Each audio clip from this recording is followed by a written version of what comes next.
News 24 Punjabi देखने वाले दर्शकों का स्वागत है। मैं हरजीत सिंह मावी ते अज असीं पहुंचे हाँ हिमाचल दे विच इस गल दा जानने दे लई कि हिमाचल दा किसान जिहड़ा इस टाइम जिहड़े 3 खेतीबाड़ी कानून केंद्र सरकार लैके आई आ कि हिमाचल दा किसान उन्हां कानूनां नूं किस तरीके दे नाल लै रहा है कि उन्हां दे पक्ष दे विच है या उन्हां दे खिलाफ है या जो किसान अंदोलन चल रहा है उन्हां दी हमायत करदा है या किन्ना क हिमाचल दे किसान जागरूक हैगे आ इस अंदोलन दे प्रति इस खेतीबाड़ी कानूनां दे लई।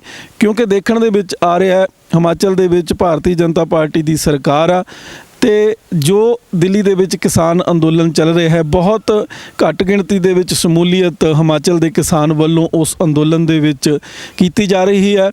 यही गल जानने दे लई कि आखिरकार कि हिमाचल दे किसान नूं इन्हां कानूनां बारे पूरी जानकारी नहीं जां इत्थे सरकार जिहड़ी है भारतीय जनता पार्टी दी है इस करके कोई उन्हां दे मन दे विच डर या पै है इस करके खुल के हमायत नहीं कर रहा। सो आपां जानना चाहांगे साडे नाल कुल्लू डिस्ट्रिक्ट तो अज असी खेतों दे विच मौजूद हाँ।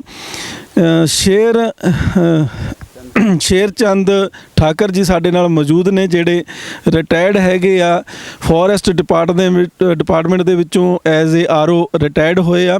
सो उस तरफ तो भी आपां गलबात उन्हां दे नाल करांगे। ये खुद खेती करदे आ पांगी दे विच इन्हां दे खेत हैगे आ जिथे अलग अलग तरीके दीयां सब्जियां फ्रूट ये उगाउंदे आ। सो आपां गलबात करांगे। हाँ जी ठाकर साहब तुहाडा स्वागत है साडे चैनल दे उत्ते। लगदा कि मैनूं भी बैठ ही जाना चाहिदा है जी जी ते आपां गलबात करांगे जी। तुहाडे तो जानना चाहांगे कि जिहड़े किसान अंदोलन चल रहा उहदे बारे तुसीं की सोच रहे हैं? ये जो अंदोलन चल रहा इस बीच मैं तो ये कहा जी जेड़ा किसान चाहता ना जी बस वही होना चाहिए जो उसको सहूलियत जिना वो चाहता। मैं इस कानून के खिलाफ नहीं कोई वो नहीं, परंतु जो किसान चाहता है उसका फैसला उसी को उस ढंग से मिलना ज़रूरी है। अच्छा ये क्या कारण है कि जैसे पंजाब हो गया, हरियाणा हो गया, राजस्थान हो गया, उत्तराखंड हो गया, यूपी हो गया, ये स्टेट महाराष्ट्र हो गया, वहाँ से बहुत बड़ी संख्या में लाखों की तादाद में किसान आंदोलन में हिस्सा ले रहे हैं लोग। एक हिमाचल स्टेट है जहाँ से बहुत कम लोग उस हमायत में वहाँ गए हैं। इसका क्या कारण आप देख रहे हैं? इसका तो मैं यही कहूँगा कि यहाँ शायद किसानों की ज़मीन कम है हिमाचल में, इस करके जो छोटी मोटी अपनी खेती अपना गुजारा के हिसाब से जो है वो करते हैं। ज़्यादा कोई उसको जाने की वैसी ज़रूरत नहीं है। वैसे कानून जहाँ तक सवाल है कि किसान को जो किसान का जो चांदा वही होना चाहिए, बस मैं इसी पक्ष की बात करूँगा। अच्छा यहाँ पे हिमाचल में भी कोई इस कानूनों के खिलाफ कोई प्रदर्शन, कोई हड़ताल, कोई धरना ऐसा हुआ? मैं तो इस विषय पे वैसे नहीं मतलब नोटिस हुआ ही नहीं हुआ नोटिस। तो क्या लगता है कि ऐसे शायद किसान जो है हिमाचल का, एक तो आपने बताया कि ज़मीन बहुत कम है हिमाचल के किसान के पास, थोड़ी थोड़ी ज़मीन है जिसमें वो खेती करता है, ये कारण आप बता रहे हो।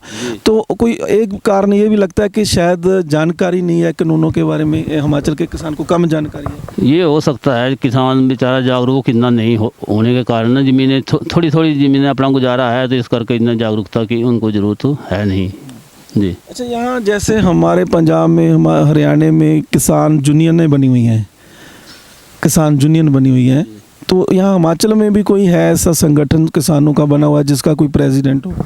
इस विषय पे तो वैसे मुझे नॉलेज है नहीं, होना चाहिए मेरे हिसाब से, होने चाहिए कहीं ना कहीं होने उठाने के लिए। जी हाँ वो तो होने चाहिए, परंतु मेरे नोटिस में नहीं है फिलहाल। हाँ जी। तो एक बात और बताना कि कहीं ये तो नहीं लगता कि यहाँ पे भारतीय जनता पार्टी की सरकार है और किसी डर का किसान हिस्सा ना ले रहा हो? नहीं ऐसा बिल्कुल नहीं है। नहीं वो तो बिल्कुल बराबर है, ऐसा नहीं है, ऐसा बिल्कुल नहीं है। अच्छा आप लास्ट मेरा सवाल आपसे कि आप जो 3 कानून बने हैं केंद्र सरकार की तरफ से किसान खेतीबाड़ी के लिए, क्या इन कानूनों के बारे में आपको कितनी की जानकारी है कि क्या क्या नुकसान होएगा किसान को इसका? इस विषय पे वैसे मुझे नॉलेज इतना है नहीं, क्या नुकसान होगा क्या फ़ायदा होगा इस विषय पे मुझे नहीं नॉलेज। हाँ जी थैंक यू। ਸੋ ਇਹੀ ਗੱਲਾਂ ਜਿਹੜੀਆਂ ਸਾਰੀਆਂ ਉੱਭਰ ਕੇ ਸਾਹਮਣੇ ਆਈਆਂ ਕਿ ਇੱਕ ਤੇ ਪੂਰੀ ਜਾਣਕਾਰੀ ਨਹੀਂ ਹੈਗੀ, ਸ਼ਾਇਦ ਹਿਮਾਚਲ ਦੇ ਵਿੱਚ ਇਸ ਗੱਲ ਦੀ ਵੀ ਕਮੀ ਹੈ ਕਿ ਕਿਸਾਨ ਸੰਗਠਨ ਹੈ ਜਿਹੜਾ ਉਹ ਨਹੀਂ ਬਣਾਇਆ ਗਿਆ। ਇਹਨਾਂ ਨੇ ਵੀ ਗੱਲ ਕੀਤੀ ਹੈ ਕਿ ਇਦਾਂ ਦਾ ਇੱਕ ਸੰਗਠਨ ਹੈ ਜਿਹੜਾ ਯੂਨੀਅਨ ਹੈ ਕਿਸਾਨਾਂ ਦੀ ਹਿਮਾਚਲ ਦੇ ਵਿੱਚ ਵੀ ਬਣਨੀ ਚਾਹੀਦੀ ਹੈ, ਜਿਹੜੇ ਕਿਸਾਨੀ ਮਸਲਿਆਂ ਨੂੰ ਲੈ ਕੇ ਆਵੇ, ਸਰਕਾਰ ਤੱਕ ਪਹੁੰਚਾਵੇ ਤੇ ਇਹ ਕਾਨੂੰਨਾਂ ਬਾਰੇ ਵੀ ਪੂਰੀ ਦੀ ਪੂਰੀ ਜਾਣਕਾਰੀ ਹੈ ਜਿਹੜੀ ਦਿੱਤੀ ਜਾਵੇ। ਸੋ ਲਗਾਤਾਰ ਅਜਿਹੀਆਂ ਹੀ ਤਸਵੀਰਾਂ, ਅਜਿਹੀਆਂ ਹੀ ਖਬਰਾਂ ਅਸੀਂ ਤੁਹਾਨੂੰ ਕਿਸਾਨ ਅੰਦੋਲਨ ਦੇ ਸੰਬੰਧ ਦੇ ਵਿੱਚ ਲਗਾਤਾਰ ਲੈ ਕੇ ਆਉਂਦੇ ਰਹੇ ਹਾਂ। ਸੋ ਉਦੋਂ ਤੱਕ ਦਿਓ ਇਜਾਜ਼ਤ। ਵਿਨੋਦ ਸ਼ਰਮਾ ਦੇ ਨਾਲ ਹਰਜੀਤ ਸਿੰਘ ਮਾਵੀ, ਨਿਊਜ਼ 24 ਪੰਜਾਬੀ, ਕੁੱਲੂ। ਦੇਸ਼ ਦੁਨੀਆ ਦੀਆਂ ਵਾਪਰੀਆਂ ਘਟਨਾਵਾਂ ਨੂੰ ਜਾਣਨ ਲਈ ਸਬਸਕ੍ਰਾਈਬ ਕਰੋ ਸਾਡੇ ਨਵੇਂ YouTube ਚੈਨਲ। ਸਾਡੀ ਵੀਡੀਓਜ਼ ਨੂੰ ਕਰੋ ਲਾਈਕ ਤੇ ਆਪਣੇ ਵਿਚਾਰ ਛੱਡੋ ਸਾਡੇ ਕਮੈਂਟ ਬਾਕਸ 'ਚ।